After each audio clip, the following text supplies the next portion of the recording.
تمام تعریفیں حمد اور ثنا اللہ تبارک و تعالی کے لیے، درود و سلام نبی اکرم نور مجسم شفیع معظم احمد مجتبی جناب حضرت محمد مصطفیٰ صلی اللہ تعالی علیہ وسلم کی ذات والا صفات کے لیے حمد و صلات کے بعد مسلمان کا یہ عقیدہ ہے کہ ہمارا خالق اللہ ہے، ہمارا مالک اللہ، ہمارا رازق اللہ۔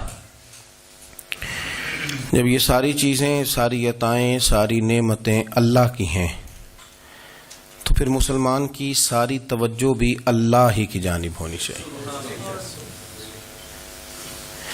اسے کوشش کرنی چاہیے کہ وہ ہر معاملے میں، ہر مسئلے میں، ہر پریشانی میں اپنی توجہ اپنے رب کریم کی جانب مبذول رکھے۔ انسان جب اپنے علم پر بھروسہ کرنے لگتا ہے یا اپنی عقل پر بھروسہ کرنے لگتا ہے یا اپنے تعلقات پر بھروسہ کرنے لگتا ہے یا اپنی دولت پر، مال پر، صحت پر، تو ایک بہت بڑے دھوکے کا شکار ہو جاتا ہے۔ اور انسان جب انسانوں پر بھروسہ کرنے لگتا ہے تو پھر اللہ تعالیٰ اسے بعض اوقات انسانوں کے سپرد کر دیتا ہے، انسانوں کے سپرد۔ اور بہت سارے ایسے لوگ بھی ہوتے ہیں جو رب کریم کو بھولتے ہیں اور وہ اپنی ساری توجہ انسانوں کی طرف، دنیا کی طرف، دنیا داروں کی طرف کر لیتے ہیں، تو اللہ تعالیٰ فرماتا ہے پھر میں انہیں یہ سزا دیتا ہوں کہ وہ مجھے بھولنے نکلے تھے تو میں نے انہیں ان کا اپنا آپ بھی بھلا دیا، اپنا آپ بھی۔ سورہ حشر کو دیکھیے گا، فرمایا وَلَا تَكُونُوا كَالَّذِينَ نَسُوا اللَّهَ فَأَنسَاهُمْ أَنفُسَهُمْ۔ ان لوگوں کی طرح نہ ہو جانا جنہوں نے اللہ کو بھلا دیا تو اللہ نے پھر انہیں ان کا اپنا آپ بھی بھلا دیا،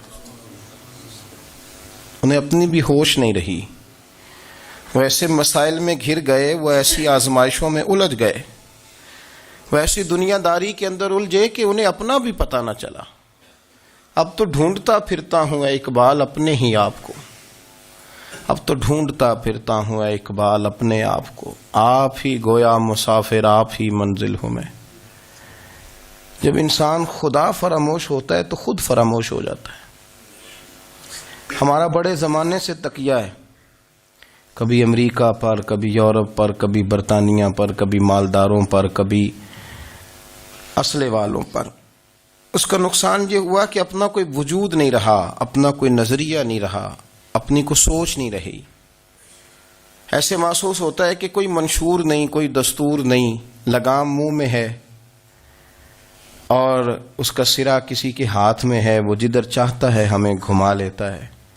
اللہ فرماتے ہیں یوں نہ ہو جانا کہ تم رب کو بھلا دو اور پھر تمہیں اپنا آپ بھی بھول جائے۔ اولئک ھم الفاسقون، فرمایا یہ وہ لوگ ہیں جو نافرمان ہیں اللہ کے، یہ نافرمان ہے۔ جب یہ نظریہ بن گیا، جب یہ ذہن بن گیا کہ پیدا اللہ نے کیا ہے، دینا اللہ نے ہے، عطا کرنے والا اللہ ہے، نوازنے والا اللہ ہے، تو پھر ساری توجہ دنیا داروں کی طرف رکھنا، میں اللہ والوں کی طرف توجہ رکھنے کا قائل ہوں، میں وہ سمجھتا ہوں، ہم اس چیز کے قائل ہیں، لیکن وہ بھی کوئی آستانہ ہے کہ جہاں حق مرشد کا نعرہ تو بڑا لگے پر رب کا نام ہی نہ سننے کو ملے۔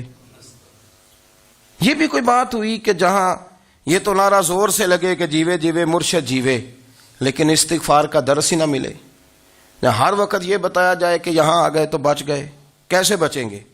میرے رسول پاک علیہ السلام کا دروازہ سب سے بڑا دروازہ ہے، حضور کا دروازہ سب سے بڑا دروازہ ہے، لیکن میرے دوستو یاد رکھنا، نبی پاک علیہ السلام نے بھی لوگوں کو جب رستہ دکھایا ہے تو رب کریم کا رستہ دکھایا ہے، اللہ کا رستہ دکھایا، اللہ کریم کا رستہ دکھایا، لوگوں کو رب کی طرف توجہ کرائی۔ میرے رسول کریم سید عالم صلی اللہ تعالی علیہ وسلم نے لوگوں کی اللہ کی جانب توجہ کرائی اور لوگوں سے یہ کہا کہ وہ اپنے رب کریم کی جانب اپنا ذہن رکھیں، اپنی توجہ اپنے اللہ کی جانب مبذول کریں۔ میری بات کو اچھے طریقے سے سمجھیے گا، علم اللہ تبارک و تعالی عطا کرتا ہے، تو اسے اللہ کی عطا ہی سمجھنا چاہیے. کچھ لوگوں کے پاس علم ہوتا ہے پر علم نافع نہیں ہوتا، وہ ٹامک ٹونجا مارتے رہتے ہیں ساری زندگی. علم کو اللہ کی عطا سمجھیں، اپنی عقل پر اپنے شعور پر زیادہ بھروسہ نہ سمجھیں، نظر اللہ پہ رکھیں. حضرت مولا علی شیر خدا کرم اللہ تعالی وجہہ الکریم سے کسی نے پوچھا تھا بڑا عالم کون ہوتا ہے؟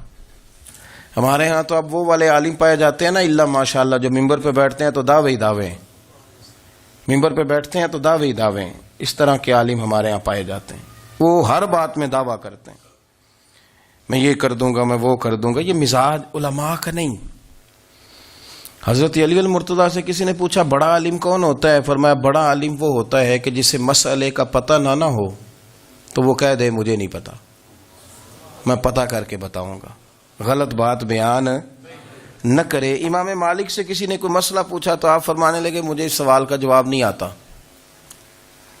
ہمارے بزرگ سمجھاتے کیا ہے. وہ کہنے لگا آپ اتنے بڑے امام ہیں تو اس سوال کا جواب نہیں آتا. آپ فرمانے لگے اگر مجھے ہر سوال کا جواب آتا پھر تو میں خدا ہوتا. مجھے ہر سوال کا جواب نہیں آتا، مجھے تو اتنا آتا ہے جتنا میرے رب نے مجھے عطا کر دیا ہے. اپنی نظر اللہ پہ رکھیں، نکل آئیں اس معمے سے باہر کہ میں کوئی بلا ہوں، مجھے بڑا پتہ ہے، میرے پاس 6 ڈگریاں ہیں، مجھے 10 جگہ پہ تدریس کا شغف حاصل ہے. اس سے نکلیں باہر. قرآن مجید دیکھیے گا، اللہ تعالیٰ نے ارادہ قدرت فرمایا کہ میں حضرت آدم کو بناؤں گا. پھر بنانے کے بعد فرمایا فرشتوں سجدہ کرو آدم کو. سب نے سجدہ کیا الا ابلیس ابا واستکبر وکان من الکافرین. سب نے سجدہ کیا سوائے ابلیس کے، اس نے انکار بھی کیا، تکبر بھی کیا اور کافروں میں سے ہو گیا. تو یہ جب اللہ تعالیٰ نے سجدہ کرایا تو کیسے کرایا؟ اللہ تبارک و تعالیٰ نے نا حضرت آدم کو علم سکھایا خود. وعلم آدم الاسماء کلہا.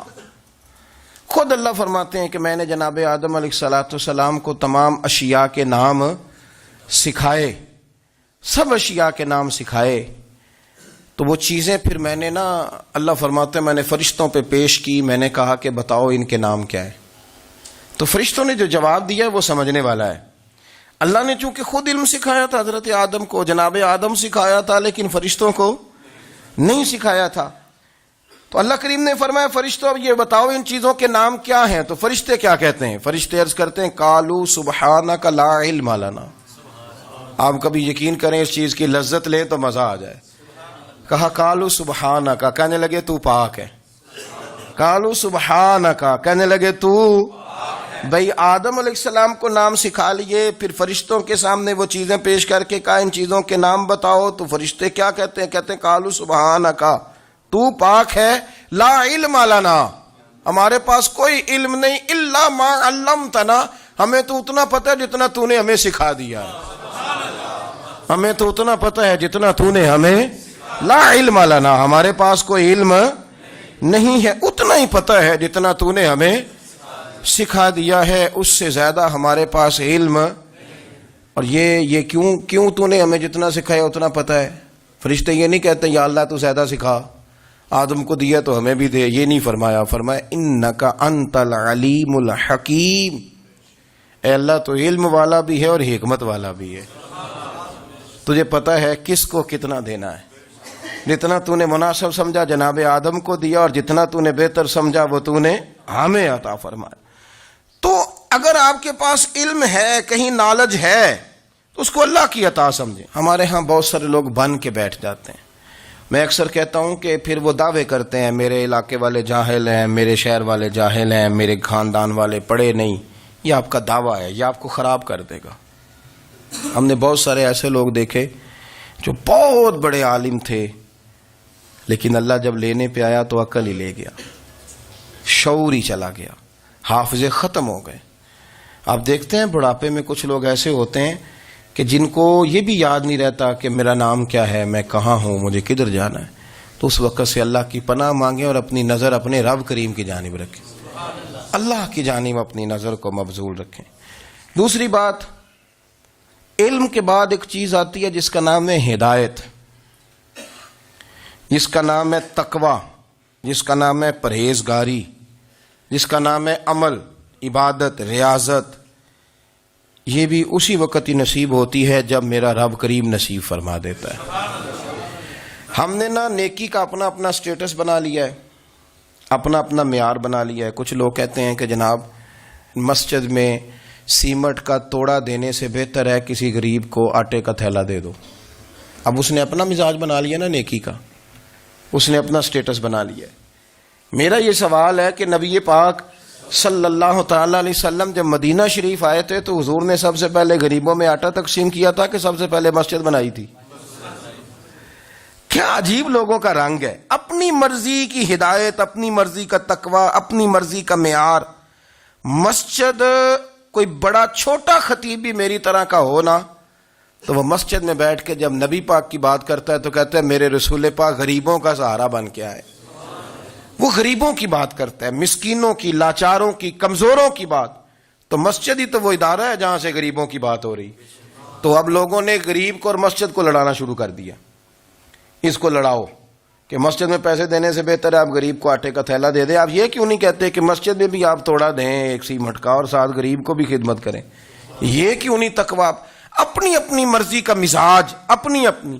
کچھ لوگ کہتے ہیں چھوڑو جی، ساری زندگی انسان نماز پڑھتا رہے اور پھر گالیاں بھی دیتا رہے، بندہ داڑھی بھی رکھ لے اور جھوٹ بولنا بھی نہ چھوڑے۔ تو یہ آپ نے اپنے پاس سے تقوی کا معیار بنایا۔ گالی دینے کا گناہ ہے اور داڑھی رکھنے کا ثواب ہے۔ تو اگر آپ داڑھی رکھے ہوئے ہیں اور آپ کوئی غلطی کر رہے ہیں تو اس سے آپ کی داڑھی کا ثواب ختم، اللہ کرے آپ کو سمجھ آئے میری بات۔ آپ کوئی غلطی کر رہے ہیں، داڑھی کا ثواب اس سے ختم، وہ اپنی جگہ پہ قائم ہے چیز۔ اپنی مرضی کا کیوں تقوی کا معیار بناتے ہیں؟ تقوی کا مزاج اپنی مرضی کا نہ بناؤ، اللہ کی بارگاہ سے دعا مانگو کہ یا اللہ ہمیں ہدایت کا نور عطا فرما، اللہ تو ہمیں رستہ دکھا، تو بتا کہ ہدایت کیا ہے۔ تو رب فرماتا ہے اللہ ولی الذین آمنوا، اللہ مومنوں کا مددگار ہے، یخرجہم من الظلمات الی النور، وہ انہیں اندھیروں سے نکالتا ہے اور نور کی طرف روشنی عطا فرماتا ہے۔ اندھیروں سے نور کی طرف اللہ لاتا ہے۔ اللہ ولی، اللہ مومنوں کا ولی ہے، وہ انہیں اندھیروں سے نور کی طرف نکالتا ہے۔ ہدایت ہمیشہ اللہ کی طرف سے سمجھے۔ جب وہ نماز کی توفیق دیتا ہے تو اپنے فضل سے دیتا ہے، جب وہ ذکر کی توفیق دیتا ہے تو اپنے فضل سے۔ ہم سمجھتے ہو جی فلانا نہیں پڑھ رہا بڑا بیوقوف ہے، فلانا نہیں پڑھ رہا، تو تم کیا اپنی عقل کے زور پہ پڑھ رہا ہے؟ میں جی اللہ کے فضل سے 2 سپارے پڑھتا ہوں، تو کس پہ احسان کرتے تو 2 سپارے پڑھ کے رویا کر، کہ اگر مالک تو بڑا قریب نہیں؟ بڑے لوگ ہیں جن کو پورا قرآن حفظ ہے پر انہیں پڑھنے کی توفیق نہیں، تو انہیں فضل کیا اور مجھے توفیق دے دی ہے پڑھنے کی۔ رویا کر، پڑھ کے رویا کر، راتی ساری کر کر زاری، او نیند اکھاں تھی توندے تے فجرے اوہی گناہگار کہاون سب تو نیوے ہوندے۔ مہربانی کریں، ڈریں، نیکی کریں تو پھر ڈریں، پھر احساس پیدا کریں، پھر اپنے اندر وہ کمزوری لائیں کہ توبہ توبہ مجھے تو پتہ ہی نہیں، تو جانتا ہی نہیں۔ حضرت سیدنا امام اعظم ابو حنیفہ رحمۃ اللہ تعالی علیہ کے ساتھ ایک شخص کہتا میں نے نماز پڑھی، تو عشاء کی نماز تھی۔ یہ جو لوگ بڑے ہوتے ہیں نا، جن کے پیار کرنے والے بڑے ہوتے ہیں، ان کے گرد خوف بھی بڑا ہی ہوتا ہے، انہیں بڑا ڈر لگتا ہے، بڑی بعض اوقات آزمائش ہوتی ہے ان کی۔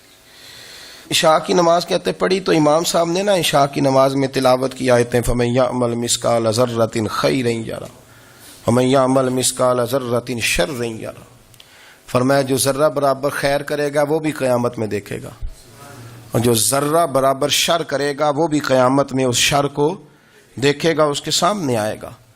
تو وہ شخص کہتا ہے کہ سارے لوگ نماز پڑھ کے چلے گئے تو امام صاحب رحمۃ اللہ علیہ نے اپنی داڑھی پکڑی، رو رہے ہیں، کہتے ہیں وہ ذرہ برابر نیکی کا بدلہ دینے والے، وہ ذرہ برابر شر پہ سزا دینے والے میری سفید داڑھی کو دیکھ، مالک میرے ذرے ذرے سامنے نہ لانا، لوگ تو میری بڑی قدر کرتے ہیں دنیا، میں تو بڑا پہچانا جاتا ہوں، لوگ تو میری راہوں میں پھول لیے کھڑے ہوتے ہیں، مجھے بڑا نوازتے ہیں، قیامت میں رسوا نہ کر دینا، میرے لیے مشکل ہو جائے گی۔ وہ کہتے ہیں میں نے امام صاحب کا درد دیکھا، مجھے کوئی کام تھا تو میں چلا گیا، میں نے کہا کہ وہ اس وقت اللہ کے حضور حاضر ہیں تو میں دوبارہ آؤں گا۔ کہتے ہیں میں تہجد کے وقت آیا تو امام صاحب وہیں بیٹھے تھے، اور ان کی داڑھی آنسوؤں سے بھری ہوئی تھی اور زور سے داڑھی پکڑی ہوئی، کہنے لگے مالک رسوا نہ کر دینا، قیامت میں رسوا نہ کر دینا۔ یار جو ہدایت یافتہ لوگ تھے وہ تو ڈرے ہوئے تھے، وہ تو سہمے ہوئے تھے، وہ تو کہتے تھے یہ اس کا فضل نہیں، اس نے بلا لیا، یہ اس کا کرم نہیں۔ حضرت باعزید بستامی کسی کافر کو دیکھتے تو رو پڑتے، کہتے مالک تو کتنا کریم ہے، یہ بے ایمان رہ گیا، تو نے اپنے فضل سے مجھے اپنے نبی کا غلام بنا لیا۔ وہ رو پڑتے۔ یہاں تو لوگوں کا دعویٰ ہی بڑا ہے، نمازی اللہ خیر فرمائے وہ تو دوسروں کو گھورتا ہے، وہ کہتا ہے جنت کا میں مالک ہوں، کنجیاں میرے پاس ہیں، میں کسی اور کو گھسنے نہیں دوں گا۔ اور اگر 2-3 حج کر لے تو پھر تو وہ کہتا ہے کہ اب میرے سے پوچھ کے لوگ جنت میں جائیں گے معاذ اللہ۔ اور اگر وہ 2 4 5 7 دفعہ کوئی نفل پڑھ لے تو پھر وہ کہتا ہے چھوڑیں جی سارے لوگ بے عمل ہیں، میں اکیلا نیک ہوں۔ نہ ایسا کریں، اپنی توجہ اپنے رب پہ رکھیں، اپنی توجہ اپنے معین الملت والدین، عطا رسول، ہند الولی، غریب نواز، خواجہ معین الدین چشتی، حضرت خواجہ اجمیر، شاہ اجمیر، والی ہندوستان۔ آخری عمر میں نا سارا دن روتے گزر جاتا، ساری رات روتے گزر جاتی، ذرا سی کوئی بات کرتا تو رو پڑتے، آنکھیں آنسوں سے بھری رہتی۔ اور کئی دفعہ اپنے بھی پریشان ہو جاتے ہیں نا کہ یار تو ایک بات کی جان ہی نہیں چھوڑ رہا۔ تو خواجہ قطب الدین صاحب بختیار کاکی سے لوگوں نے کہا کہ آپ مرشد سے بات کریں، اتنا بھی تو نہیں نہ رونا چاہیے، ہر وقت اس کے آنسو کی کریے، عاشق دا کام ہی رونا تونا تے بنا رویوں نہیں منظوری۔ یہ عاشق سدا ہی روندا رہندا ہے، پاویں وصل ہوئے تے پاویں دوری، ہر وقت رونے کا کیا مطلب ہے؟ تو خواجہ قطب صاحب کہتے ہیں میں قریب گیا تو میں نے پیر دبائے، میں نے کہا سونیا لوگ تو کچھ بھی نہیں کرتے، تو نے تو کمال کر دیا، 90 لاکھ آدمی مسلمان کر دیا، دنیا کچھ نہیں کرتی، تو نے 50 سال ساری رات مصلے پہ بیٹھ کے رب راضی کیا۔ تو شہزادہ تھا، حضور کی اولاد تھا، لیکن معین الدین تیرا ایک پلاٹ بھی نہیں، تو نے طالب علم پالے، انہیں غریبوں کو دیا، انہیں نوازا، کوئی شے نہیں تیرے پاس، ہر چیز تو نے، ساری رات روتے ہو، سارا دن روتے ہو۔ تو خواجہ قطب الدین صاحب کہتے ہیں میں نے جب عرض کیا تو خواجہ صاحب مجھے گلے لگا لیا، چیخ مار کے روئے، کہنے لگے قطب الدین پتر داڑھی سفید ہو گئی، جانے کا وقت آ گیا، جو تو نے نیکیاں گنوائی ہیں وہ ہیں صحیح میرے پاس، پر یار کی بارگاہ میں پیش کرنے کے قابل ایک بھی نہیں، تو بارگاہ تو دیکھ کتنی بڑی ہے، رسول کریم کی بارگاہ میں پیش کرنے کے قابل ان میں سے ایک بھی نہیں، تو آستانہ دیکھ کتنا بڑا ہے، کیا پیش کروں گا، کیا عرض کروں گا حضور کی بارگاہ میں، کس طرح؟ وہ یار جو بڑے تھے وہ تو ڈرے ہوئے تھے، سہمے ہوئے تھے، وہ تو بڑی آزمائش میں تھے، لیکن میرا اور آپ کا رٹا 2 نمازیں پڑھ کے 6 نمازوں کا دعویٰ کرنا اور لمبی چوڑی کہانیاں بنانا اور اپنے منہ سے اپنی تعریفیں کرنا، اس سے تھوڑا باہر آئیں۔ رزق بھی میرا اللہ ہی دیتا ہے، علم بھی اللہ دیتا ہے، رزق بھی۔ بڑے بڑے فقیروں کو مالدار ہوتے دیکھا، بڑے بڑے مالداروں کو فقیر ہوتے دیکھا، بڑے بڑے، میرا ایک بڑا سخی قسم کا سجن ہے، بڑا پیارا ہے، میں اسے سخی مانتا ہوں، میں نے اپنی پریشانیوں کے دنوں میں بھی اس شخص کو سخی دیکھا۔ ایک دن رات کو مجھے ٹیلی فون کر کے کہنے لگا کدھر ہو؟ میں نے کہا میں گھر ہوں۔ نہیں اکثر سفر میں ہوتے ہو نا؟ اور میں نے کہا طبیعت کیسی ہے؟ ٹھیک ہے، بس حال چال پوچھنا تھا۔ میں نے سمجھائی، میں نے کہا یار یہ کوئی مسئلہ ہے، ورنہ رات کے 2 بجے کوئی حال پوچھنے کو فون تو نہیں نہ کرتا، کوئی مطلب ایسا تو مسئلہ نہیں نا۔ تو میں نے بیک کال کی، میں نے کہا یار میری بات سن، مسئلہ کیا؟ کہ نہیں کچھ نہیں دل کر رہا تھا۔ میں نے کہا میری گل سن، رہے ہیں اسی 4-5 سال کٹھے، میں تین جاننا، اصل بات کر۔ کہنے لگا مکان بھی بڑا ہے، سارا کچھ ٹھیک ہے، پر وہ بڑا ہی بے نیاز ہے، کچھ حالات اس قسم کے آ گئے ہیں کہ لوگوں کو بتاؤں بھی تو لوگ ماننے کو تیار نہیں، زیادہ نہیں، مجھے نا تھوڑے سے پیسوں کی ضرورت ہے، کوئی 15-20 ہزار اگر مل جائیں میری ضرورت۔ آپ یقین کریں میں روتا رہا ساری رات۔ میں نے کہا مہربانہ تیرا کس طرح کریں گے، اس سے لے کے زمانہ استعمال کرتا تھا، پر بے پرواہی ویخ نہ سجڑ دی، جتھے کسے دی پیش نہ جاوے، انہیں تاجاں والے در در رولے تے منگتیاں تخت بٹھاوے۔ سجنا کسے نو کارا مل دئی، کوئی کعبے خالی آوے. واللہ خیر الرازقین. وہ کہتے تو دائیں بائیں نہ جا، رزق تو تجھے میں دوں گا، میں ہوں بہتر رزق دینے والا. بڑے بڑے بادشاہ، بڑے بڑے شہنشاہ، بڑے بڑے لوگ، ہاتھوں میں کاسے، فقیریاں. ام ربیعہ کہا کرتی تھیں، بڑی نیک اور صالح خاتون تھیں. وہ کہتی ہیں کہ میں نا بڑے امیر آدمی کی بیوی تھی، اپنے شوہر کے ساتھ چھت پہ بیٹھی تھی تو نیچے فقیر مانگنے والا آیا. اس نے بڑے درد سے صدا کی تو میں نے اپنے شوہر سے کہا کچھ دے دیں. کہا دفع کر، ان لوگوں نے دھندا بنایا ہوا ہے. کہتی میں میکے سے بھی بڑا مال لے کے آئی تھی، میرے ماں باپ بڑے امیر تھے تو میں نے نا چوری اپنے خامہ سے نظر بچا کے باتھ روم جانے کے بہانے گئی اور نیچے جا کے 5 دینار میں نے اس فقیر کی ہتھیلی پہ رکھے. کہتے اس نے 5 دینار دیکھے، پھر میری طرف دیکھا تو میں نے اس کی آنکھوں میں آنسو چمکتے دیکھے. کہنے لگے بی بی رب تیرا بھلا کرے، میں 3 دنوں کا بھوکا ہوں. کہ وہ چلا گیا. میں گھر آ گئی، جب باہر آئی تو میرا شوہر کہنے لگا تو اتنی اب اتنی تو تیز ہو گئی ہے اور تو اتنی خود مختار ہو گئی ہے، میرے بغیر پوچھے مال خرچ کرے گی، جا تجھے 3 طلاقیں. کہتی میں بالدار اور وزادار باپ کی بیٹی تھی، طلاق لے کے گھر آئی تو میرا باپ ٹوٹ گیا، چارپائی پہ چلا گیا. اوہو یہ کیا بن گیا. کہتی بڑی تکلیف رہی. 1-2 سال کے بعد میرے ابا نے میری شادی کر دی. اب جس شوہر کے پاس گئی وہ بڑا نیک تھا، پرہیزگار تھا، اللہ نے بہترین صلہ دیا. کہتی چھت پہ بیٹھی تھی، دروازے پہ فقیر آیا تو میں نے شوہر سے کہا کچھ دے دوں. کہنے لگا 5 نہ دینا، 15 دینا، 20 دینا. میں فقیر ہوں، میں نے فقر سے دولت دیکھی ہے، اسے خالی نہ لوٹانا. کہتی ہے کہ میں نیچے گئی اور جب میں نے اس کی طرف دینار بڑھائے تو میری چیخ نکلی، پیسے پھینک کے میں بے ہوش ہو کے گری. میرا شوہر نے آ کے اٹھایا، اندر لے گیا، پانی منہ پہ چھڑکا. کہنے لگا تجھے کیا ہوا؟ کہنے لگی یہ جو مانگنے آیا یہ میرا پہلا شوہر تھا، وہی تھا جو کہتا تھا کہ تو 5 دینار دے آئیے، جا تجھے 3 طلاقیں. پڑھو نا حدیث پاک. میرے نبی پاک علیہ السلام نے فرمایا ایک بندہ گنجا تھا. گنجا کوئی ترتیب آگے پیچھے ہو جائے تو مفہوم کے لحاظ سے، لیکن میں مفہوم اس کا واضح کرتا ہوں. ایک گنجا تھا، کوئی شے نہیں تھی، سر پہ بال بھی نہیں تھے، رویا کرتا تھا. اللہ تعالیٰ نے فرشتے کو بھیجا، تجھے کیا چاہیے؟ تو کہنے لگا بال آ جائیں اور تھوڑا مال آ جائے. فرشتے نے ہاتھ پھیرا تو بال بھی آ گئے تو بکریاں بھی آ گئیں، لائنیں لگ گئیں، مال ہی مال ہو گئے. دوسرے کے پاس گیا، وہ کوڑا تھا. اس کو جا کے کہا کیا چاہیے؟ کہنے لگا شفا ہو جائے اور کچھ اللہ تعالیٰ آسانی کر دے. شفا بھی ہو گئی، گائیں بھی دے دی، بھینسیں بھی دے دی، مال ہی مال ہو گئے.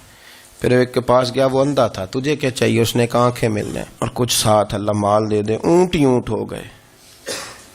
جب بڑا نواز دیا تو پھر مالک نے امتحان لینے کا ارادہ کیا. یاری تیری سونا ہے پر آزمائشاں بھی تیریاں اگ. آزمائشاں تیریاں، صحیح کہہ رہا ہوں، آزمائشاں تیریاں. یاری تیری سونا ہے پر آزمائشاں تیریاں. اے سونا پرکھیا جامدائی، پہلو نال لگاں دے لگ. اللہ نے فرمایا آزمائش کرو. سب سے پہلے گنجے کے پاس آئے، اسے کہا اللہ کے رستے میں کچھ دیکھنے لگا، میرے خرچے ہی بڑے. دیکھو تو صحیح کتنی مشکل میں وقت گزارتا ہوں، حال ہی کوئی نہیں. تو اس نے کہا میں نے تو سنا ہے تو گنجا اور بھوکا ننگا تھا. کہنے لگا میں تو جدی پشتی رئیس اعظم ہوں، تو یہ کس پاگل نے کہا ہے بھاگ جا. اس نے کہا اچھا جیسے تو تھا ویسے ہی ہو جائے.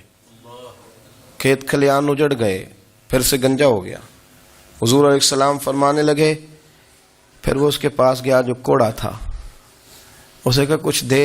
کہنے لگا خرچے ہی بڑے. اب پوچھ لیں کسی امیر آدمی سے، کہے گا چکی کے نیچے ہاتھ ہے میرا، میرے سے زیادہ تو اب پریشان بندہ ہی کوئی نہیں. کیا بتاؤں آپ کو، اتنا ٹیکس ہے، اتنا جرمانہ ہے، فلانی شے، بڑا کچھ گنواتے ہیں لوگ. اس نے کہا میں نے تو سنا تو پہلے کوڑا تھا. اس نے کہا جا دوڑ جا، میں تو رئیس اعظم ہوں، دادا بھی پردادا بھی اور ساری نسل ہی. اس نے کہا اچھا جیسے تو تھا ویسے ہی ہو جائے. پھر وہ گیا اندھے کے پاس اور جا کے کہا اللہ کے نام پہ کچھ دے. تو کہنے لگا رب کے نام پہ؟ یہ کھڑے ہیں اونٹ، جتنے تیرے دل کرے لے جا. اس نے کہا کیا معنی اس بات کا؟ کہنے لگا یار تجھے کیا بتاؤں، میں تو اندھا تھا، میں نے تو کبھی دنیا دیکھی نہیں تھی. پھر اس کریم نے فضل کیا تو مجھے بڑا کچھ دکھایا. میں کیا بتاؤں، میرا دل کر رہا ہے کہہ دوں کہ پھر اس نے کعبہ دکھایا. اور اس نے روضہ رسول دکھایا، پھر اس نے ریاض الجنہ کے سجدے دکھائے، پھر اس نے اپنے محبوب کے دروازے کی رونقیں دکھائیں۔ اس نے بڑا کچھ دیا، اس نے بڑا نوازا۔ میرے پاس تو شاید میں بدکار پرانا خادم، کسے در ملی نہ ٹوئی، اے واصف یار نے نظر جو کی تھی، پھر واصف ہی ہوئی۔ یہ تو اس کا کرم ہوا۔ تو یہ وہ کہنے لگا تو اللہ کے نام پہ جان مانگ، میں وہ بھی دینے کو تیار۔ میرے پاس تو شے کوئی نہیں تھی، مجھے تو اپنا پتہ ہے، میں تو کوئی شے نہیں تھا، کچھ نہیں تھا میرے پاس۔ یہ تو ان کا کرم ہے کہ رخ ان کا ادھر ہے، اور مختصر سی میری کہانی ہے، یہ جو بھی ہے ان کی مہربانی ہے۔ تو وہ کہنے لگا میں بھی کچھ لینے نہیں آیا تھا، تیری آزمائش ہی کرنے آیا تھا، تیری عزتیں بھی سلامت رہیں گی، تیرا مال بھی سلامت رہے گا، تیری شفا بھی۔ اپنی زندگی میں کبھی بھی اللہ کی بارگاہ سے توجہ ادھر ادھر نہ کریں، چھوڑیں لوگ کیا کر رہے ہیں، دنیا کیا کہہ رہی، کبھی بھی اپنی توجہ دائیں۔ ہمارا یہ مسئلہ بن گیا کہ ہماری سیاست ہے، ہماری دنیا داری ہے، ہم بندوں کو راضی کرنا چاہتے ہیں، ہم دیکھتے ہیں کون کس طرح، اور آپ یقین کریں آپ تھک جائیں گے، بندے راضی نہیں ہوں گے، وہ نہیں راضی ہوتے۔ آپ ان کو منا کے لائیں گے تو ادھر والے نکل جائیں گے، ادھر کو منائیں گے تو ادھر والے نکل جائیں گے۔ اس چکر سے باہر آئیں، اس رب کو راضی کریں جو فرماتا ہے ان الذین آمنوا وعملوا الصالحات سیجعل لهم الرحمن ودا۔ فرمایا تو ایمان لانے کے بعد نیک عمل کر، میں لوگوں کے دلوں میں تیری محبت پیدا کر دوں۔ رحمان لوگوں کے دلوں میں محبت ڈال دے گا، اللہ لوگوں کے دلوں میں۔ اپنی نظر ہمیشہ اپنے رب پہ رکھیں، اتنی لمبی چوڑی دنیا داروں سے امیدیں نہ وابستہ کریں۔ میں نے دیکھا ہے لوگ کا سال ایسی کرتے ہیں، کبھی اس کے دروازے پہ کبھی اس کے دروازے پہ۔ ان چکروں سے باہر آئیں اور اپنے رب کی بارگاہ کی طرف توجہ کریں، استغفار شوق سے پڑھا کریں، اور اکیلے میں نہ، اکیلے میں۔ حضرت رئیس المتکلمین مولانا نقی علی خان صاحب رحمۃ اللہ نے لکھا ہے کہ فرعون 500 سال حکومت کر گیا، یہاں تو 5 سال کی حکومت کی پیر لڑکھڑاتے ہیں، 500 سال۔ فرماتے اصل وجہ یہ تھی کہ دنیا جب سو جاتی تھی نا تو اوپر چادر لے کے تو مصلے پہ بیٹھ جاتا تھا، اور ہاتھ باندھ کے کہتا تھا رب تو ہی ہے، میرا پردہ نہ کھولنا، مالک تو ہی ہے، کرم نوازی کرنا، میری پکڑ نہ کرنا۔ وہ بے ایمان ہو کے اگر 500 سال ہاتھ باندھے تو گزارا کر لیتا ہے، تو ایماندار ہے۔ پر مسئلہ یہ ہے کہ تو رات کو بکل مار کے ہاتھ نہیں نہ باندھتا، تو منت نہیں کرتا، تو استغفار نہیں کرتا۔ توبہ کریں تو بچے رہیں۔ وہ اتنی لمبی حکومت کر گیا چونکہ رات کو کہتا تھا مالک رب تو ہی ہے، لیکن مہربانی فرما، میری پکڑ نہ فرمایا، تو اللہ نے تو اس کو مہلت دے دی۔